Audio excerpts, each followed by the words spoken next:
வணக்கம். இந்திய நிதி செய்திகள் 11 ஜூலை காலை 6 மணி செய்தி அலைவரிசைக்கு வரவேற்கிறோம்.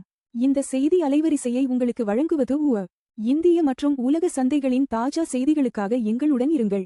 நிஃப்டி 50 வெள்ளியன்று 24,206.90 புள்ளிகளில் 1.02 விழுக்காடு உயர்வுடன் முடிந்தது. நிஃப்டி 50 வெள்ளியன்று 24,206.90 புள்ளிகளில் 1.02 விழுக்காடு உயர்வுடன் முடிவடைந்தது. சென்செக்ஸ் 76,741.82 ஆகவும் நிஃப்டி வங்கி 57,252.45 ஆகவும் நிறைவடைந்தது. எல் மற்றும் டி நிதி Q1 நிகர லாபம் சில்லறை புத்தக வளர்ச்சியில் 31 விழுக்காடு உயர்வு. எல் மற்றும் டி நிதி Q1 FY27 நிகர லாபம் 31 விழுக்காடு அதிகரித்தது. சில்லறை கடன் வளர்ச்சியால் இது சாத்தியமானது. இந்தியாவின் NBFC துறையில் நல்ல கடன் சூழல் நிலவுவதை இது பிரதிபலிக்கிறது. வெளிநாட்டு நாணய வரவை அதிகரிக்க நிதி அமைச்சகம் கடன் வழங்குபவர்களை கூட்டுகிறது. நிதி அமைச்சகம் ஜூலை 13 அன்று கடன் வழங்குபவர்களுடன் கூட்டம் கூட்டி வெளிநாட்டு நாணய திரட்டலை மதிப்பாய்வு செய்யவுள்ளது. இந்த வாரம் 95.37 ஆக 0.51 விழுக்காடு வீழ்ச்சியடைந்து ரூபாய் வலிமையை காட்டியது. ஜூன் சில்லறை பணவீக்கம் 4.2 விழுக்காடு ஆக உயர்ந்து RBI இலக்கை மீறியிருக்கலாம். மின்ட் கணிப்பின்படி இந்தியாவின் ஜூன் சில்லறை பணவீக்கம் 4.2 விழுக்காடு ஆக உயர்ந்து RBIயின் 4 விழுக்காடு இலக்கை மீறியிருக்கலாம். இது உறுதிப்படுத்தப்பட்டால் மத்திய வங்கியின் வட்டி விகித கணிப்புக்கு சிக்கலை ஏற்படுத்தலாம். AI பூரிப்பால் நாஸ்டாக் அறிமுகத்தில் SK ஹைனக்ஸ் 14 விழுக்காடு உயர்வு. SK ஹைனக்ஸ் பங்குகள் நாஸ்டாக் அறிமுகத்தில் 14 விழுக்காடு உயர்ந்தன. $26.50 பில்லியன் பங்கு விற்பனைக்கு பிறகு AIC தேவை இதை உந்தியது. இரண்டாவது தொடர் வாரமாக S மற்றும் P500 சாதனை அளவுகளுக்கு அருகில் நிறைவடைந்தது. NYSEயில் இன்ஃபோசிஸ் ADR 1.71 விழுக்காடு வீழ்ச்சியுடன் $10.94 முடிந்தது. NYSEயில் இன்ஃபோசிஸ் பங்கு வெள்ளியன்று 1.71 விழுக்காடு வீழ்ச்சியுடன் $10.94 ஆக முடிந்தது. NSEயில் இன்ஃபோசிஸ் கடைசியாக $1050.80 நிறைவடைந்தது. ரிலையன்ஸ் இன்ஃப்ரா கிளை 1100 கோடி ரூபாய் கடனை குறைத்து திவால் நிலையிலிருந்து வெளியேற முயற்சி.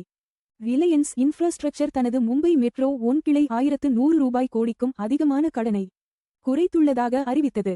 ரிலையன்ஸ் இண்டஸ்ட்ரீஸ் NSEயில் $1279.80 முடிந்தது. மத்திய கிழக்கு பதற்றத்தால் தங்கம் மற்றும் வெள்ளி வாராந்திர இழப்பை நீட்டித்தன. மத்திய கிழக்கு பதற்றத்தால் ஜூலை 10 அன்று கோமெக்ஸ் தங்கம் மற்றும் வெள்ளி வர்த்தக சரிவை சந்தித்தன. தங்கம் $4,128.90 ஆகவும் 0.04 விழுக்காடு குறைந்தும் வெள்ளி $60.30 ஆகவும் 0.13 விழுக்காடு வீழ்ச்சியுடனும் முடிந்தது. குறைந்த ECL தாக்கத்தால் இந்தியன் வங்கி மூலதன திரட்டல் திட்டத்தை கைவிட்டது. இந்தியன் வங்கி எதிர்பார்த்த கடன் இழப்பு ஏற்பாடுகளின் தாக்கம் குறைவாக இருந்தமையால் திட்டமிட்ட பங்கு விற்பனையை ரத்து செய்தது. இது பொதுத்துறை வங்கியில் சொத்து தரம் மேம்பட்டதை பிரதிபலிக்கிறது. வாரிய முதலீடுகளை காரணமாக கூறி மத்திய அரசு எத்தனால் கொள்கையில் மாற்றத்தை நிராகரித்தது. மத்திய அரசு எத்தனால் கலவை திட்டத்தில் எந்த மாற்றமும் இல்லை என்று தெரிவித்தது. ஏற்கனவே மேற்கொண்ட பாரிய உள்கட்டமைப்பு முதலீடுகளை காரணமாக கூறியது. இந்த கொள்கை இந்தியாவின் ஆற்றல் மற்றும் விவசாய வருமான உத்தியின் மூலக்கல்லாக உள்ளது என்று அதிகாரிகள் தெரிவித்தனர். BSE சென்செக்ஸ் முக்கிய நகர்வுகள். சென்செக்ஸ் 76,741.820 விழுக்காடு 0 PTS.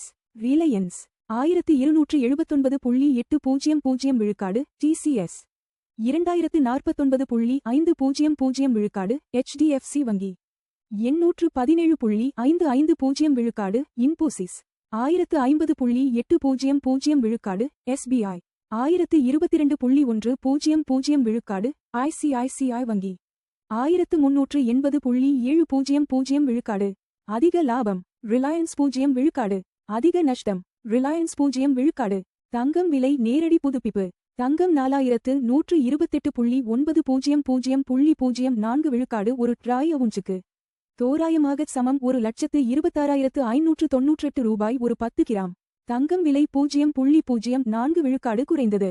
முந்தைய முடிவு $4,130.60 தங்கம் விலைகள் உலக தேவை டாலர் வலிமை மற்றும் பணவீக்க எதிர்பார்ப்புகளை பிரதிபலிக்கின்றன. வெள்ளி விலை நேரடி புதுப்பிப்பு. வெள்ளி 60.3013 விழுக்காடு ஒரு ட்ராய் அவுன்ஸுக்கு தோராயமாக சமம் 1,849 ரூபாய் ஒரு 10 கிராம். வெள்ளி விலை 0.13 விழுக்காடு குறைந்தது. முந்தைய முடிவு $60.38 வெள்ளி விலைகள் தொழில்துறை தேவை சூரிய ஆற்றல் மற்றும் மத்திய வங்கி கொள்கைகளுடன் தொடர்புடையவை. LPG சிலிண்டர் விலைகள் முக்கிய நகரங்கள் முக்கிய நகரங்களில் இன்றைய எல்பிஜி சிலிண்டர் விலைகள். புது டெல்லி $942, $2930. மும்பை $941 50 பைசா, $2885 50 பைசா. சென்னை $957 50 பைசா, $3106. பெங்களூரு $944 50 பைசா, $3021. ஹைதராபாத் $994 $3191. ஆந்திர பிரதேசம் $966 50 பைசா, $3128. கச்சா எண்ணெய் விலை நேரடி புதுப்பிப்பு.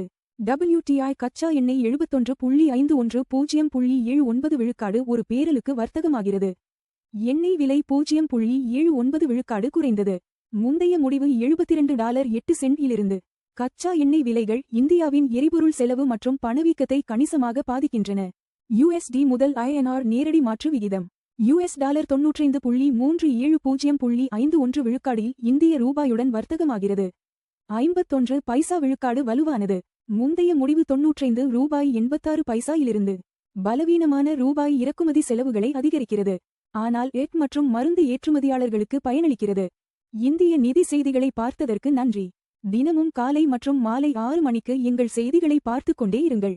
லைக், ஷேர் மற்றும் சப்ஸ்கிரைப் செய்யுங்கள்.